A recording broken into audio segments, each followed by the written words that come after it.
My name's Andrew Gentry. I'm one of the gastroenterologists. You went into gastroenterologist to play in poop and be a fifth grader in your entire life. And I didn't know this when I started my studies, is that the amount of information you get from the gut bacteria and what's going on in your gut and how much it drives the body's reaction to its environment and the environment on your gut health. And it's now kind of coming to fruition as we go through this. And it didn't exist when I first signed up for this job, but it's actually kind of become very interesting, and that's what we're going to talk about today. So we're going to talk about the microbiome, probiotics, antibiotics, how the alternation of the microbiome is like the 70s. Bloating, abdominal pain, and Dr. Oz. I'm not a big Dr. Oz fan, so we're going to talk about him because he's not here. And then diet and colon cancer. Some very good information coming out on that now and how your diet interacts with colon cancer. So we're going to do some definitions. The probiotics are live microorganisms that confer a health benefit to the host. So my dog eats dead animals and eats rabbit poop and deer poop. And so that is live microorganisms that my dog is consuming, and my dog seems fine, can eat whatever he wants. So whatever's going on in his body, he can eat that stuff. Now, we couldn't eat a dead rabbit. We couldn't eat, a rotten rabbit. My dog can. So we can't do that. So we've got a different ability to digest things, although it's the same mammalian anatomy and the same processes that go on in my dog and myself. If I ate the same things my dog ate, I would be terribly ill. So you can see the difference that goes on if you expose yourself to these different bacteria on what you can tolerate. Prebiotics are the dietary substances that provide the nutrients for your microbiome. Microbiome is what exists within your body, and that includes skin flora, oral flora, ear flora, vaginal flora, rectal flora, colon flora, stomach flora, esophagus. We're dirty animals.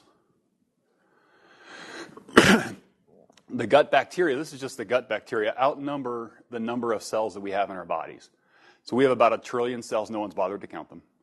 We have about 1 trillion cells that make up our bodies, and our gut alone has over 100 trillion cells.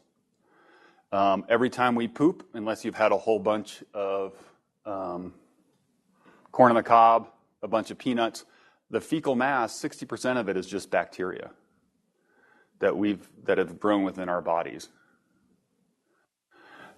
Most of it, if you remember way back in biology, going through, you've got the kingdom, phylum. I wrote it down because I didn't remember it myself.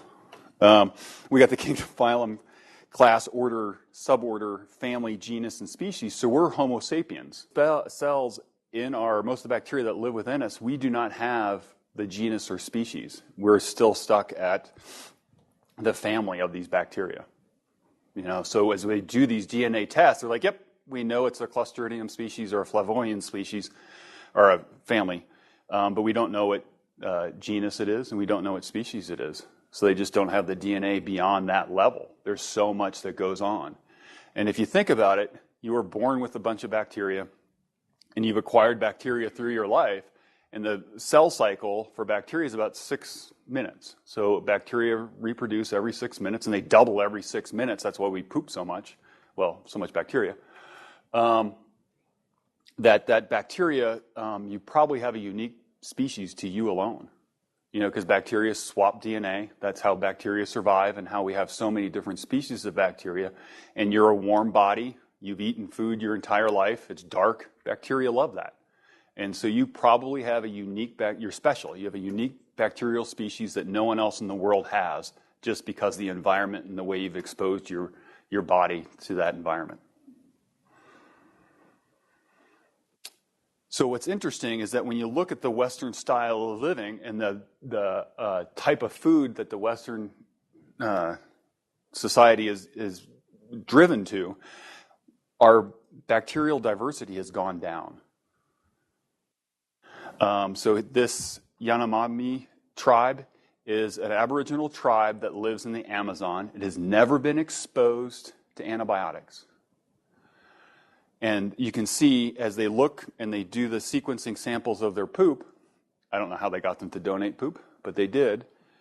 They've got more species in their bodies than we do. So they've got a better diversity. what's interesting, when they do the DNA analysis on that bacteria, they still have the DNA capability of producing antibiotic resistance, although they've never been exposed to antibiotics.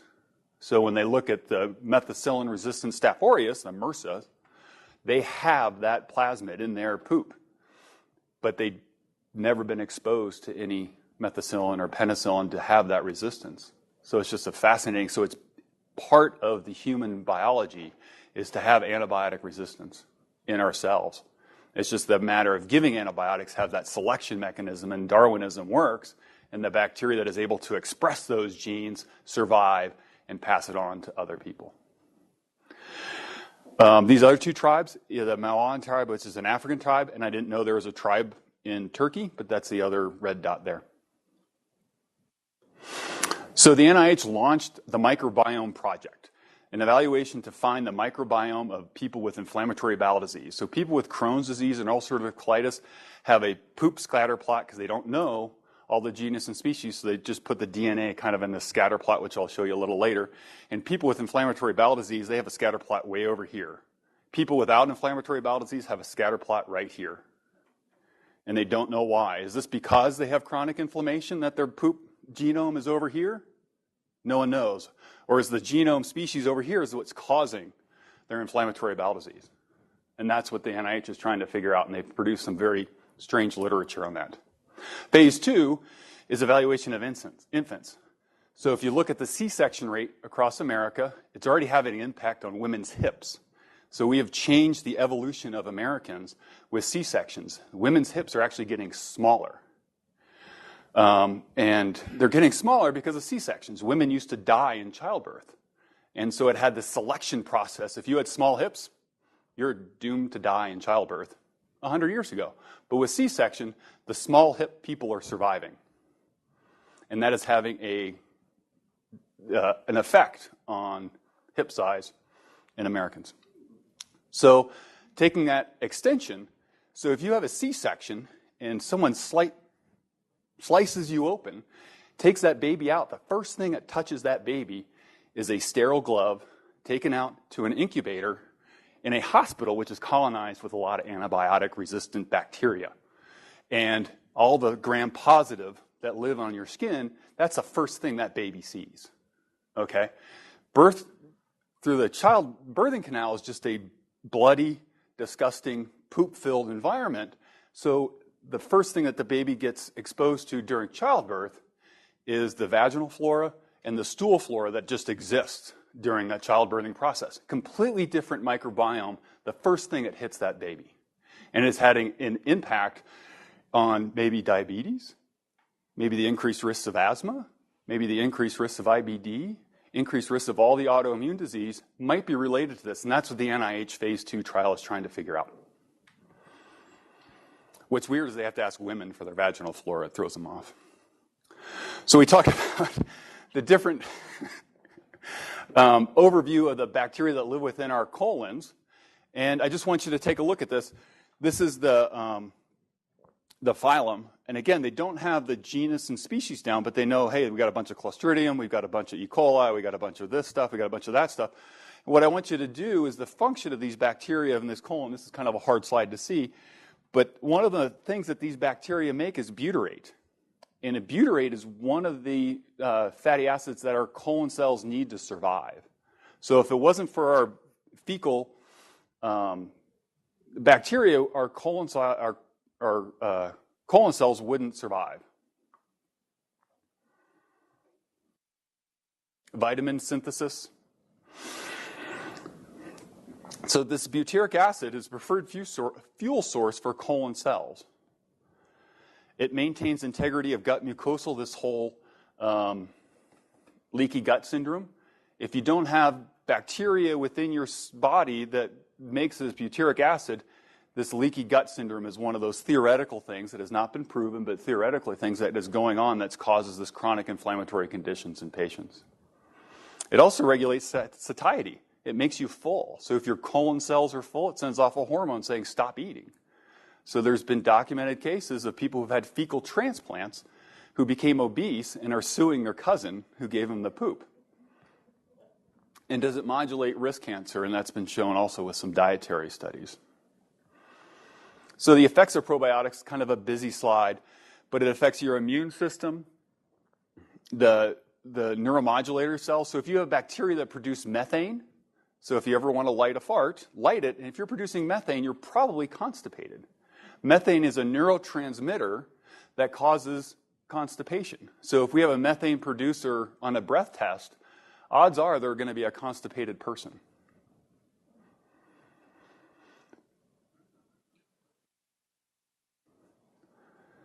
The dilemma with how to fix this microbiome, if it's wrong, is which probiotic do you use? How much and for how long? So I've come up with my own Darwinian probiotic. It's got Salmonella, Shigella, H. pylori, Campylobacter, and cholera. So if you take that and survive, you get to live. You've got good microbiome. You'll live another day. But, oh, these are all bad bacteria that can kill you. So Darwin. Yeah. Cholera. Did I spell it wrong? Oh. So just, there's, when I did this research, I ended up going down so many rabbit holes on which bacteria are the best, which study is better than that study. So I just picked one. And so it reviewed a bunch of trials. And what I want you to take away from this is that the placebo rate and the probiotic rate were pretty darn close. So you give people sand and a probiotic, and you do a quality of life score, it's like 30% versus 40% benefit. Okay? So the number needed to treat, so you have to treat 7 people to see a benefit between a placebo and a probiotic. You have to give probiotics to 35 people before you see one person being harmed, and it's usually bloating, gas ascension, increased flatus, or farting. So the number needed to treat to get a benefit from a probiotic is 7. The number needed to harm is 35. So you can see the benefit of taking a probiotic, but there's 6 people out there who are spending money every month that aren't getting any benefit. There's another way to look at it. Are you saying that probiotics aren't as good as they claim? Yes. If you're that 1 in 7, you're lucky. If you're 1 in 6, but there's some other stuff we'll talk about. So the antibiotics. So the overall response rates of antibiotics compared to placebo. So rifaximin is the most studied. It's under patent. The placebo rate was 32%, looking at this group of studies. There's one outlier that was published in the New England Journal of Medicine by Dr. Pimentel. He's a Canadian working out of UCLA, and he is on the dole of the company that makes rifaximin. So his response rate was like 60%. Placebo rate was 5%. So once you get that study out of the way, the antibiotic benefit for treating, helping the microbiome is almost a wash.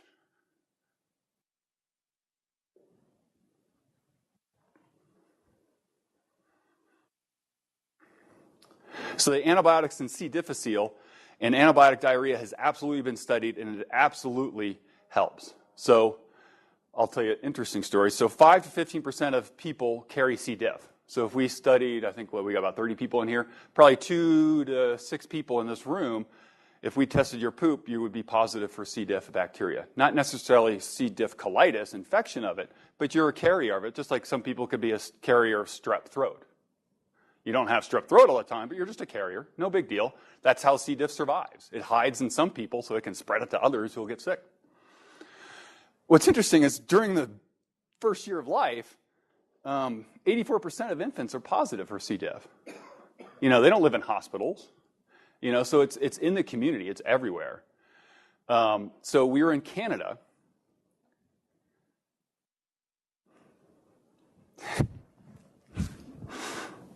It's actually a funny story. So my son, I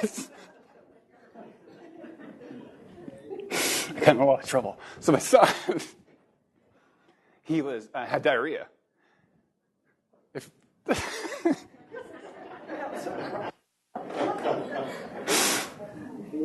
My youngest son had diarrhea. So being a good fellow in gastroenterology, I tested him for C. diff. He tested positive.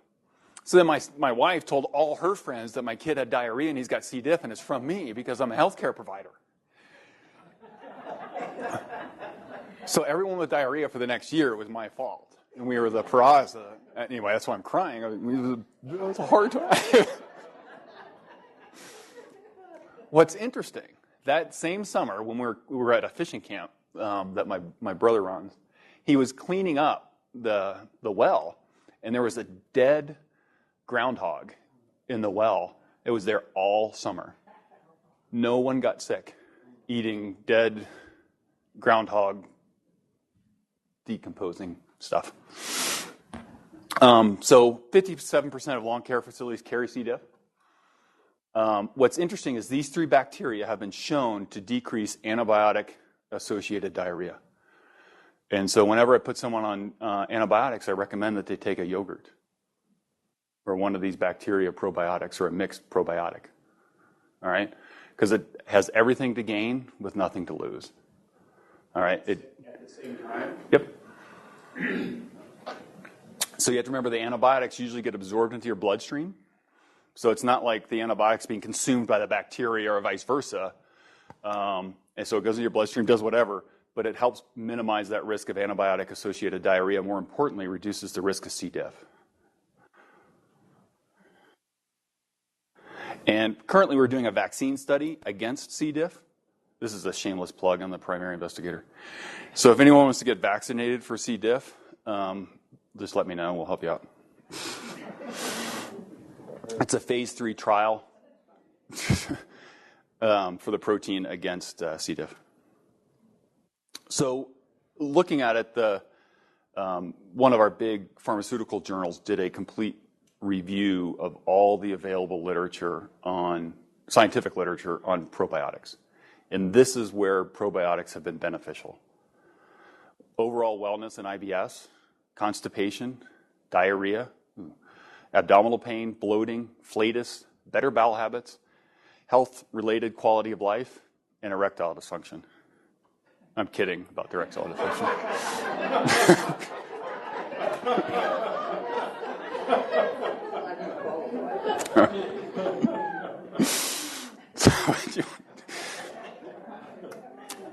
So what they did is they looked at there was only 32 species that have been studied, probiotic species.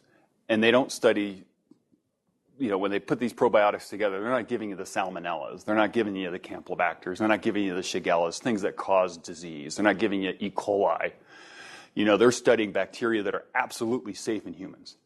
And they're studying bacteria that will not get into your bloodstream and cause meningitis or cause systemic disease. So they're studying bacteria that are safe because they want to make money. That's the whole goal of the probiotic industry, is to extract money out of people. Make you feel better. So the above study had 37 studies, 32 different types of probiotics. This was the end result of this study. When trying probiotic therapy for chronic GI problem, the product should be taken for 1 month. Dose selection should be based on available evidence and manufacturer's recommendations. That's it. So they spent a year getting all the available scientific research, and this was the end result. Give it a try for a month, see what happens. If you feel better, keep going. If you don't feel better, try another one. All right? So what's interesting, on all these studies, when you take a probiotic, as soon as you stop it, it's no longer in your poop. So it never colonizes. So you can take all the bacteria you want and all the probiotics you want, and you'll poop it out, which is exactly what you want it to do. A couple weeks later, you study your poop and you stop that probiotic no longer exists within you. No one knows why.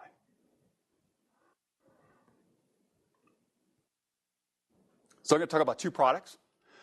So one is Activia, which is the bacteria called Bifidobacterium.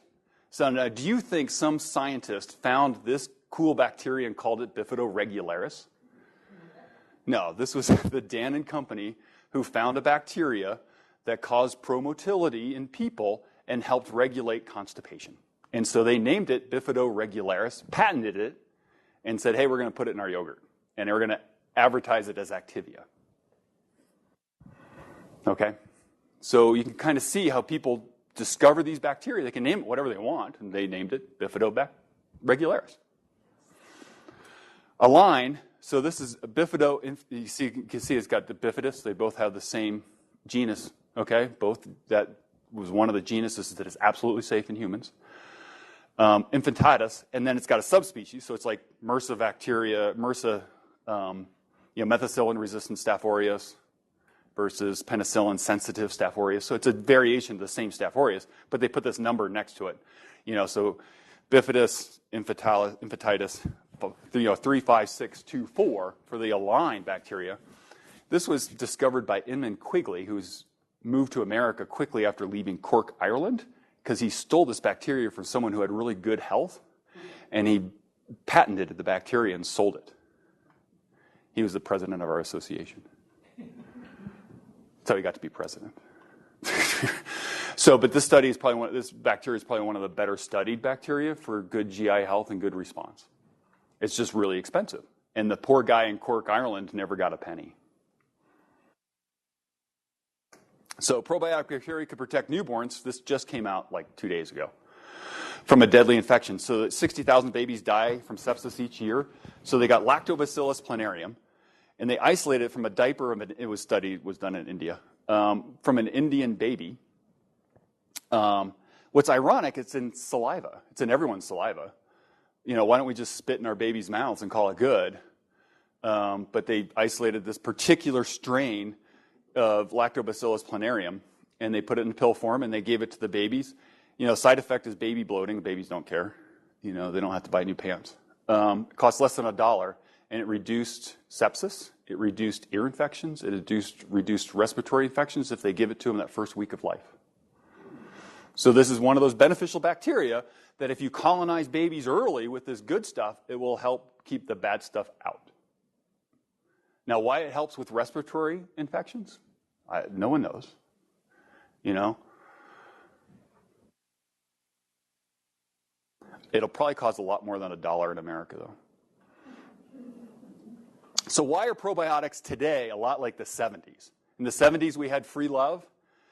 Right now, we got the probiotics are the love of the GI tract. Everyone's like, they must be good for you because they're probiotics. They're going to help you. In the 70s, we had take this pill. It'll make you feel better. Now we got probiotics that are just a pill. We had the Brady Bunch in the 70s, and everything's happy because it's a happy show. The NFL became the leading sport, and it had explosive growth through the 70s, 80s. Looking back, the free love led to multi-drug resistant gonorrhea. Try this pill led to the opiate epidemic. The Brady Bunch led to the Game of Thrones. The NFL, led to chronic traumatic encephalopathy. So what's going to happen in the future from probiotics? This is what I predict. I have no clue.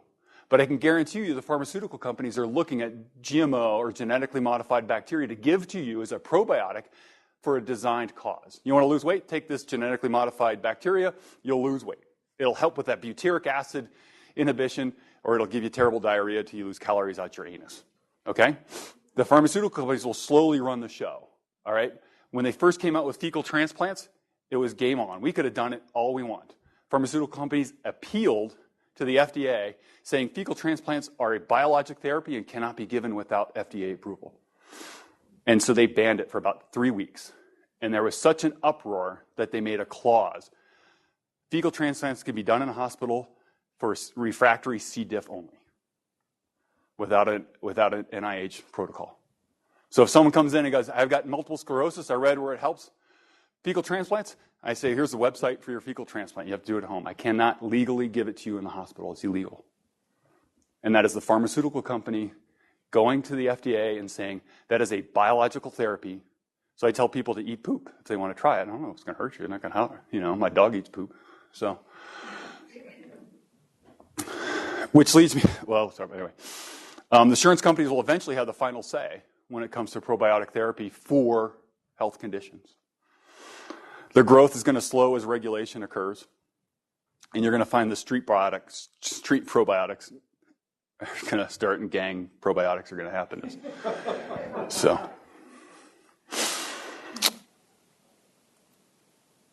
and this is, if you've never seen Frontline, It's a PBS show. It's a documentary that talks about and does investigative reportings, and they've done a lot of interesting work. If you watch one of them, this is it. So Frontline Supplement Safety is the one it is. It aired about 6 months ago. What's it called? Frontline Supplements and Safety. Supplements and Safety. Mm-hmm. It's on the PBS website. It's free. Oh, it's on the website. Mm-hmm. That's where this. I'm just going to play about 4 minutes of it. Those things were said. Some vitamins manufactured here on Long Island are triggering the some FDA health recently concerns. issued a recall wants after to see the steroids supplements were again. found. In the end, Purity First withdrew the vitamins under pressure. These tainted We're in supplements Farmingdale in front of Mirror Health Products. Mira was forced out of business by the FDA. Nobody from the company would speak to us. 36 people are now suing the companies, and no one knows how many people in total may have been harmed. Space had brought up.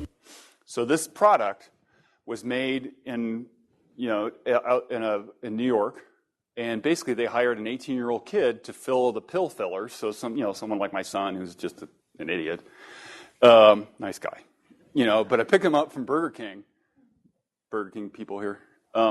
He picked up Burger King, and I'm driving home. He goes, "Oh man, I was supposed to clean something." I'm like, "What were you supposed to clean?" So they hired an 18-year-old kid to fill the pill machines, at night, and he picked the wrong thing, and he was giving people testosterone replacement therapy for vitamin B12. And so this guy started growing, had gynecomastia or male breasts. He started going through sex changes, and he so anyway, so that's what the background. He was looking for a needle in a haystack. For Vinny Grosso and his lawyer, it was a sobering look into a troubled world. I was very concerned, and then I realized that this whole industry needs change.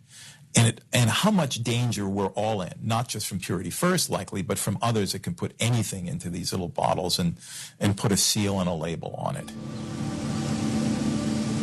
In 2013, the Children's Hospital of Philadelphia had had enough. Worried about the number and quality of the supplements their patients were arriving with, hospital pharmacists decided to challenge manufacturers. Families are showing up literally with shopping bags full of dietary supplements. Regulatory issues in the United States are that you have to, if a patient brings a medication into a hospital, we have to, as pharmacists, verify that this is a quality product, it is what it says it is, it's labeled appropriately, it's being dosed appropriately, and so on. We got fed up. We took a step back and we said, okay, we're going to ask these companies to at least meet a labeling standard. They have to send us something called a certificate of analysis, which means they've had their product analyzed by an independent party that says that what's on the labels, what's in the bottle. 90% of the companies never responded. And of the 10% that responded, that 10%, often they would send us certificates of analysis where what was on the label wasn't even close to what was in the bottle. And these were the ones who responded to us, which made us fearful of an industry that we couldn't trust. For example, this is a aqueous vitamin D drop. So we use vitamin D in premature infants. It says it should have 400 international units per 1 ml of solution. However, it tells us that the results are that it's 213% of the labeled value. So it's more than double what it says that it is. So if we're dosing premature infants who need very tiny doses of this drug, we're now potentially giving them double what they should get and could really put them at risk for toxicity. In the end, only 35 supplements met the hospital standards. I come away very worried and dismayed. I'm worried mostly about what the American public is being exposed to, because it's essentially a complete unknown. When you're buying a dietary supplement, unless you have some proof of what's in that product, it could be anything. At the New York Botanical Gardens, you can find many of the herbs we buy in bottles in their natural state. This is black cohosh, commonly recommended to women to treat symptoms of menopause. In 2010, gynecologist David Baker decided to check out what so many of his patients were taking. He bought dozens of brands of black cohosh supplements and started testing the DNA. 30% had no black cohosh. And the samples that we found, we could identify the other plants as well. and they were from ornamental plants from China. Baker and his colleagues published the results in an academic journal, but they didn't get much attention, so they kept on testing. Other supplements produced results that were no less disturbing. Upwards of 15% of supplements like sol palmetto or not sol palmetto. Supplements like devil's claw, 100% are not devil's claw or contaminated with some other problem. What I see in this is that there are those who take the easy way out, the fraudulent way, and we want to put something in the bottle that's cheap and readily available, and buyer beware. With billions of dollars at stake, it's no... So it's just one thing, and they go through the whole politics behind on how the supplement industry lobbied Congress to get away from FDA inspections and pharmaceutical grade inspections. And it's a fascinating story. It's about an hour long, very much worth the hour. Depressing, too. So the New York Attorney General, one of the things that they covered in this story, he went after GNC, Target, Walgreens, Walmart, and found that 4 out of 5 of the products did not contain any of the herbs on their labels. Not a single one. Cheap fillers, rice, asparagus, houseplants, and sometimes they had peanuts. So people had peanut allergies, although it was labeled as peanut allergy issues. Some of them did have peanuts. And he is suing, GNC, Target, Walgreens, Walmart. We do live in Bozeman, so we do have pretty good suppliers of supplements. So, just make sure you go to a reliable place, because what's the place on Co-op has good stuff, and Complete Nutrition, are all reliable, kind of nice places if you choose to get supplements. So that's kind of the supplement probiotic talk. Are there any questions? And I've got a couple other things I really want to talk about too, but yeah. So my question is, when somebody takes any kind of probiotic, or if, let's say they follow somebody's advice and eat poop or whatever, but they're taking a live organism. And my question is, how does the live organism get through all those strong acids in the stomach? It just takes one, to get through. So if you look at the Shigella bacteria, it only takes about 2 or 3 organisms to get through that acid. So if you that's why they say take a billion colony forming units, not a million, to allow at least one of those billion to get through, because all you need is one, and it's going to reproduce and kind of do what bacteria do. And so I didn't jump down that rabbit hole, but they tried to figure that out, where they give people that and gets through the acetic acid and gets through. No one really knows.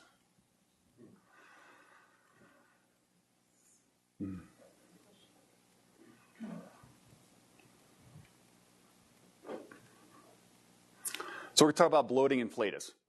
So people who are bloated and have excessive gas is one of my common things. And so my first question is, what do you mean by bloating? Second one, that air that people see in their belly as their belly kind of gets big, filled with air, that air doesn't magically appear. It's against one of the conservation of masses. You can't just create mass and stuff out of nothing. So that air has to be produced by something, and that is, constipation. So if you've got a piece of poop sitting in your colon for a couple days and it's 60% bacteria, that bacteria is going to do what bacteria does and produce gas. So constipation, that's an easy one. Small intestinal bacterial overgrowth has gotten a lot of attention. The guy who started SIBO was Mark Pimentel. Mark Pimentel is the doctor we talked about from UCLA earlier in this talk. He's the first guy who did SIBO studies and coined the term SIBO, small intestinal bacterial overgrowth. Again, he is an antibiotic fan. You need to kill the little guys to reduce the small intestinal bacterial overgrowth burden, and you'll feel better. Again, he is on the payroll from rifaximin. So colonization. So my son came back from Peru, the same son who works at Burger King, and he just stank. He had some of the stinkiest farts for about 3 days. he got colonized with some bacteria. Remember, bacteria kind of come and go, in our GI tract over the period of our lives, and he had some stinky stuff going on.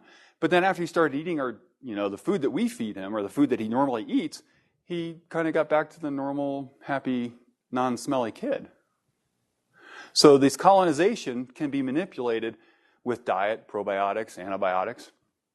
Posture. So, I'm sitting there, not that I sleep at my desk, but if I happen to fall asleep at my desk, I wake up with terrible gas pains because I bend over like this and I create a P-trap. Same thing as a drain, like a drain in your sink. This is a drain for air, kind of up, down. And I see people on their phones like this. And bad posture creates a negative pressure effect, and you'll entrap air into your abdomen. So I tell people to eat standing up if they've got bad bloating with eating. So plain old reflux. So if you have contents coming into your esophagus natural reaction is to push that stuff back down. And when it does that, it entraps a little bit of air. And so if you've got bad reflux, every time your esophagus pushes that reflux back down into your stomach, it entraps just that little bit more air, complicated by a lot of people who have hiatal hernias. Hiatal hernia comes up, gets a little air, comes back down, and traps. It can lead to bloating. And it's got to come out the top or the bottom. It's got to go somewhere. Here's an interesting one. Abnormal mechanism between the chest and abdominal movements. So if you're trying to hold in your gut and puff out your chest, and it becomes a habit, you can have this dyssynergy between your chest motion and your abdomen motion, created negative pressure. So every time you take a breath, a little bit of air gets into your GI tract.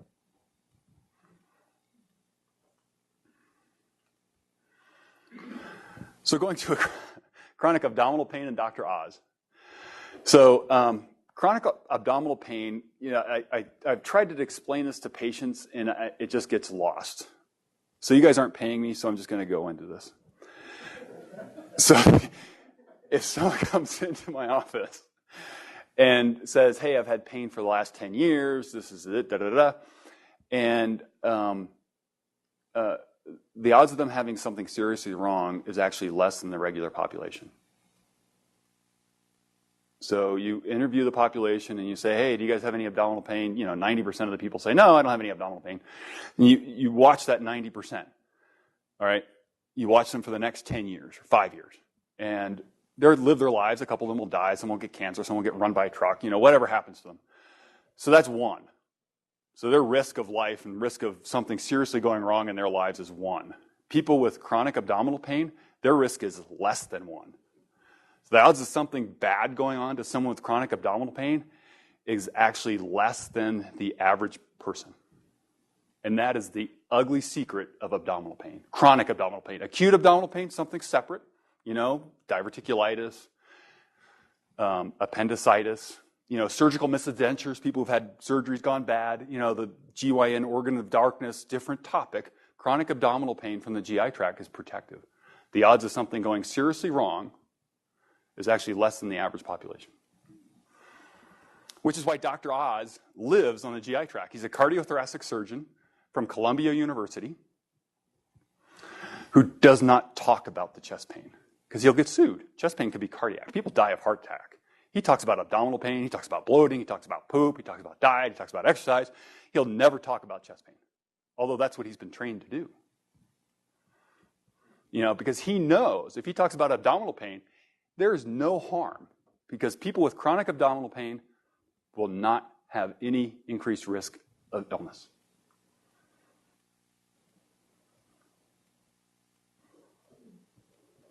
Now no one's ever I'm going to be out of business.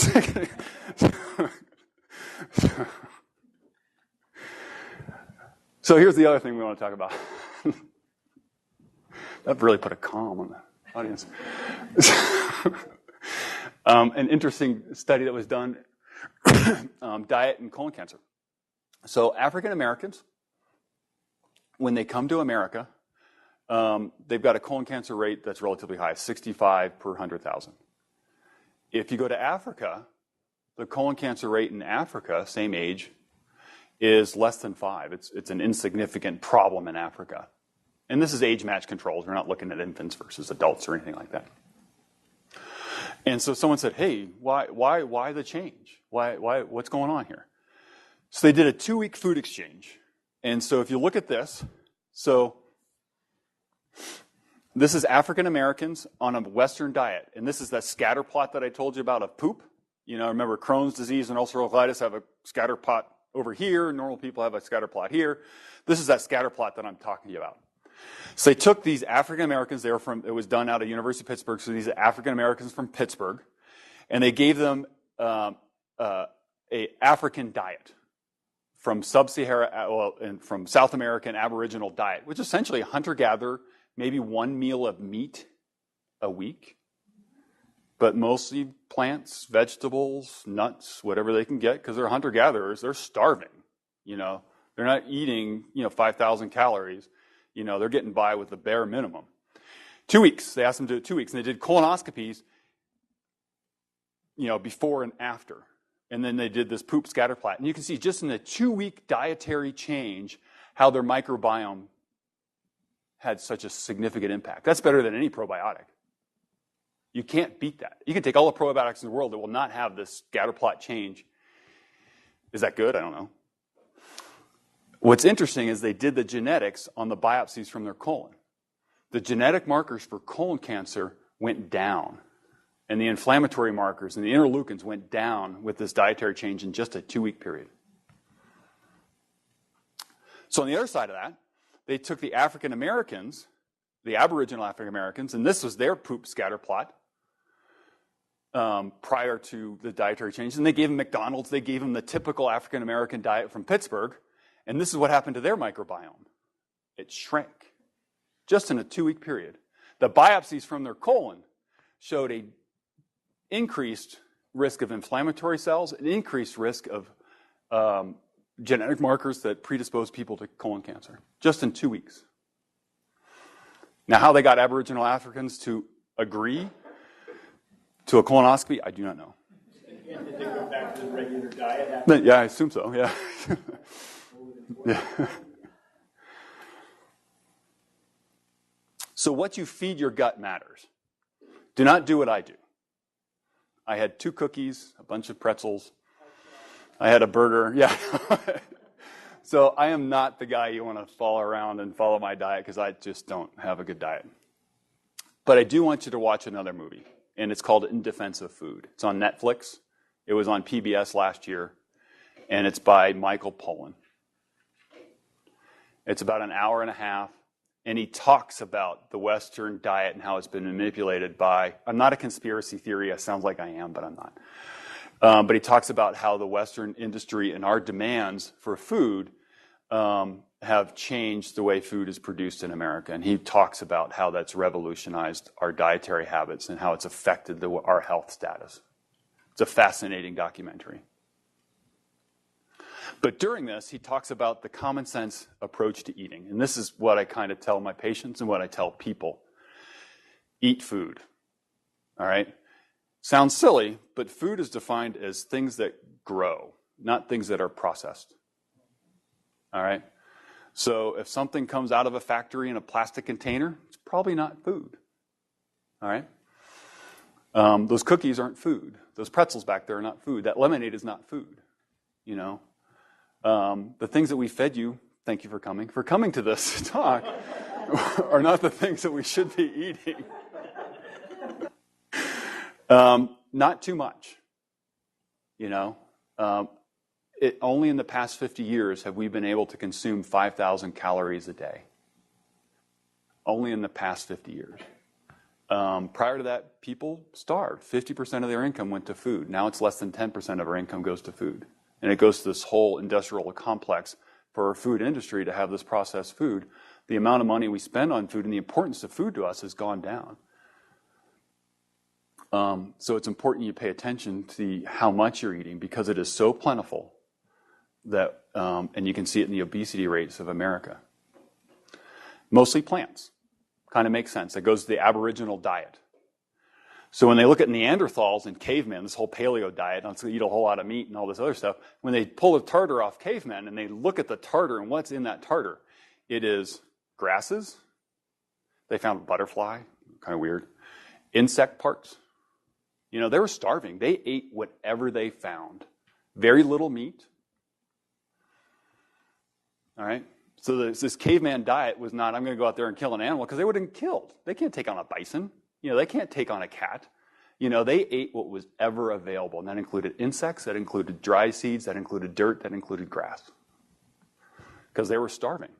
And we were starving as a species up until last century.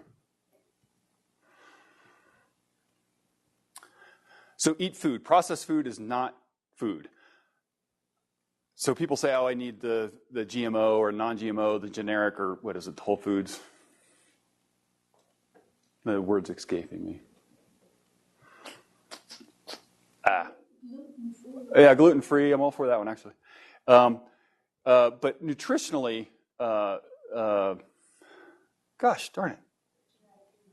Not genetically modified. Got it. Organic. Thank you. Who gave me that? You got a cookie. Organic food, when they look at organic food chemically compared to other just regular food, there's no nutritional savings at all. I personally think it tastes better. I don't know why, but there's no increase in nutritional value. In fact, in tomatoes, they've got a higher rate of lead, selenium, some of the other heavy metals that are bad for you, because they don't have the chemicals to feed them, so they have to go in there and find organic tomatoes. So frozen and canned food is actually less expensive. It's probably fresher. So I used to live in Virginia, and we'd go to the eastern shore of Virginia, which is a big tomato-producing area, and you go there, and they're picking green tomatoes. So I talked to the guy, and hey, what are the green tomatoes? Well, they'll be red when they arrive. So you're eating green tomatoes that are picked before their ripeness. The frozen tomatoes, that may be a bad, frozen tomatoes and the canned tomatoes are actually picked fresh. And so they probably have a better nutritional value than what you're getting here in Montana after that 4-day travel from the eastern shore of Virginia. When we were growing up, there were no fresh fruits in the winter. If you had, I remember having a treat of getting canned fruits with a cocktail sauce with all the syrup in it, because there were no fresh fruits when we were growing up in the winter. It just didn't exist. Now my kids are fully expecting to find strawberries 365 days a year. In the 70s and 80s, when I was growing up, it was an empty aisle in the fruit section. So we're getting used to this fresh fruits, but it's not necessarily fresh. It has to be picked. And it's picked a couple days ahead of time before it's ripe, so it can arrive ripe and it looks good. Not too much. It's interesting, as they did a study, if people are given smaller plates, they eat less. The location of the salad bar matters. So here I'm telling you to eat mostly plants. In the cafeteria, the food is actually very good. The salad bar is the furthest thing away. So when they move the salad bar closer to the entrance of the cafeteria, wherever people are eating, people eat more salad. Just because we're lazy, we don't want to walk that extra 10 feet. So it's just interesting when they do these studies on how to change people's dietary habits of some very simple things to increase our dietary choices. Mostly plants. It goes back to the Aboriginal diet. It's better for the environment, because to raise a cow, it takes a lot of CO2, and takes up a lot of land, and you get a lot more calories out of that same acre of land if you farm it over raise a cow. I hope there's no ranchers. I got kind of scared when I read this slide. The World Health Organization, red meat and processed meats are associated with an increased risk of colon and pancreatic cancer. So all the salamis you've eaten through your life, bolognas, is a contributing factor to colon cancer and pancreatic cancer. Red meat to both also. So the World Health Organization has said that. When they went to the FDA and the government, the food industry lobbied, and the FDA did not endorse that statement. The FDA did not endorse the same statement. So it is not part of the U.S. food plan to avoid red meats, to avoid processed meats, because the food industry lobbied against it. And that was in that book, or that show I told you about. He talks about that in Defense of Food extensively on how that happened. It's a fascinating, it really is. Those are, if you see 2 movies this weekend, those are the 2 things you should do. 2.5 hours total. Are there any questions? Mm-hmm. Yeah. I have read as you get older, you should make sure you eat enough protein. Mm-hmm. So can you address that? Yeah. So, nuts, there's a lot of natural proteins. Nuts are high in protein. And actually, some vegetables are high in protein. So you're not doomed to eat meats. Flaxseed, those are all relatively high in protein. Eggs, yeah. Mm-hmm. What about protein supplement powder as a source of protein? To get a lot of protein in a small package. I'm all for that if you're malnourished. But if you have a normal GI tract, eat food. It's a lot more enjoyable. Now, having said that, I had a protein shake this morning. But I'd rather you get, what I tell my patients, eat food. You don't need to spend money on a protein shake. Now, if you're trying to build up or trying to lose weight, then you want to regulate your calories. That might be a reasonable way to do it. Or replace energy from excessive exercise or like a boost. Yeah, so if you look at the athletes that exercise a lot, they do a lot of protein building supplements for that reason because they're burning off 10,000 calories. Regarding the canned or frozen vegetables, how do you deal with the salt and sugar that is poured in that? Frozen vegetables usually don't have a whole lot of salt. You're right, the canned stuff does. You just got to find the low salt variety. I wish there was a better answer for that.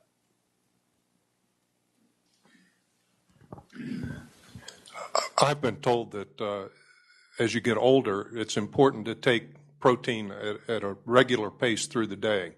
So it was recommended to me that I eat protein at each meal, not too much, but for example, to eat Greek yogurt or something like that. Yeah. Do you agree with that kind of advice? Does it make you happy? Well, I'm used to it, so I guess it's okay. Yeah. Yes, I don't have a problem with that. We evolved as a species, and we're the dominant species on Earth. We live on all 7 continents for a reason, because we can take a joke. We can take a beating, and so you don't need to eat every day. You can skip 2 meals, although I can't do it. But to sit there and say you need this many calories at each meal 3 times a day for normal GI. Obviously people have got gastric bypass surgery or missing a part of their colon or missing sort of this or missing sort of that. Those are exceptions, but the vast majority of people eat food and that makes you happy. And I'm kind of a minimalist, and I could tell you need 50 grams of protein at every meal and you must do this. That's going to make you, and that's what Dr. Oz does. You will do this. You must purge. You must do this. Eat things that are going to put a smile on your face and on your colon. You don't need to spend money on doing this. Eat healthy food. And that's been shown in this study without a doubt. When you eat healthy food, good things happen. And that's beyond any probiotic. If you feed your gut, good things will happen. Now, anything that's processed is the best way to think about it. So a gluten-free diet is a wonderful diet. All right? Now, having said that, the gluten-free industry is there. So I've got patients, most people who go gluten-free will lose 20 to 30 pounds. All right, if they do gluten-free and don't spend a lot of money on gluten-free alternatives. I'm going to buy the cookies that are gluten-free. I'm going to buy the cereal that's gluten-free. And I'm going to spend a lot of money to supplement the diet that I'm used to because I'm going to go gluten-free. You don't need to go down the gluten-free aisle and buy that stuff to go gluten-free. Eat fruits and vegetables, gluten-free. Small amounts of meat, gluten-free. All right? And you will lose 20 to 30 pounds for most people. When you got diabetes and some metabolic issues, it becomes harder. The caveat to that, people who truly have celiac disease, which is less than 1% of the population, when they go gluten-free, they'll gain 20, 30 pounds because they're nutritionally unsound. They've got a malabsorption syndrome by definition, all right, because it's an immune reaction to their small intestine, and so their small intestine's getting beat up, and the villi, the small intestine, shrink and become shriveled, and they can't absorb the calories. And so most celiac disease patients eat through the disease because we've got lots of food in America, and they consume 4,000 to 5,000 calories a day, and they lose calories out their anus. Okay? But they absorb 2,000, 3,000 gets wasted. When they go gluten-free, those villi perk up, start absorbing all the calories, and I've had people pick up 30 pounds, when they went gluten-free. because the villi started working again and doing what villi do, and people started, absorbing nutrition. What do you think about using digestive enzymes as you get older? If it puts a smile on you, again, I know people are looking for absolutes, and I'm not going to give them to you. Try it for a month. And again, have some objective criteria when you do this. You don't spend $150 a month on a supplement that's not giving you any benefit. What are the goals of this therapy? I get gassy, so I'm going to try Beano. Beano actually has worked for people who have gas related to green leafy vegetables. So Beano is galactase. For galactose intolerant people, like people who are lactose intolerant. So people who are galactose intolerant, which are on like the broccolis, the cauliflowers, that kind of stuff, Beano works for that. So I'm going to try Beano, and I'm going to eat a bunch of red stuff and see if it helps. Try for a month to see if it helps. And so that goes for the digestive enzymes. Hey, I'm going out for a big meal, and I'm going to have a digestive enzyme and see if it makes me feel better. And my criteria for feeling better is I'm not as bloated, I can get a good night's sleep, I don't have heartburn, and I'm pooping regular the next day, then keep taking it. But don't sit there and say, I need to take this because someone told me to take it. You got to judge all therapies. So kind of on the flip side of the gluten-free argument, I've had a lot of friends, not a lot, I've had a couple friends and friends of friends who under the guise of healthy eating have developed these like really obsessive, compulsive, healthy, like militant diets where I've seen them develop gut problems. And so, and some of that I think is related to the amount of food they're eating is maybe not enough, but I do also think that the balance is off. And so my question for you is, have you seen very much of that? Any thoughts on that? And then second would be, when you have taken a healthy gut and stress it because of the strict diet, is it possible to then bring it back to a healthy place? Or like how long until you do like long-term damage to your gut? Okay. I'll talk about Survivor. I'm a Survivor fan, the TV show. And in season 2, they starved these people for 40 days. They learned their lesson. So they went there and they gave them the food reward. And they put them on rice. And they all lose about, they'll become anorexic. They all look like, cancer patients. And they gave them, 5,000 calories. They gave them burgers and fries. And they all got terrible diarrhea. And they all had to have IVs and saved, So you're right. So when you stress the gut and your gut's used to having low calories, and all of a sudden you give it a bunch of new stuff that it's not accustomed, and the proteins, because everything you eat has to be broken down by your gut. The gut's the best organ in the world because everything you eat has to be recognized as friend or foe. If it's a foe, we will beat it down with a stick because we don't want it in our systems. If it's a friend, we will break it down and use it and turn it into glucose or other vitamins. And so if you don't upregulate some of the enzymes that you need to break down meats, vegetables, things that they're not accustomed to eating, that's just a natural phenomenon of the cells stopping producing those enzymes. So people who are hardcore vegans, and you give them meat, they're going to get sick. Because they're just not, the enzymes that they need to break down meat proteins just don't exist in their GI tract. And that gives them usually diarrhea. So I can see where the strict diets and these militant diets will downregulate your ability to digest those foods. How to reintroduce it, I'm not sure, but I'll talk about anorexia nervosa, people who lose weight and have body imaging issues. You can't feed them right away.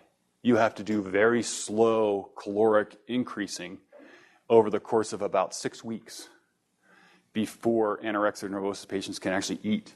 They're on a liquid diet, NG tube, very regulated, slow introduction of new foods over a very short or a very long period of time so they can upregulate those proteins they need to break down that food that they're eating. Does that help? Yes. And it's an art. I mean, it really is. There is truly an art to it when you reintroduce for anorexic neurosis and people who have starved themselves. And if you look at some of the prisoner of wars from World War II and Auschwitz, a lot of them died during that refeeding process because the electrolyte abnormalities that occurred. All right. Well, thank you very much for your time.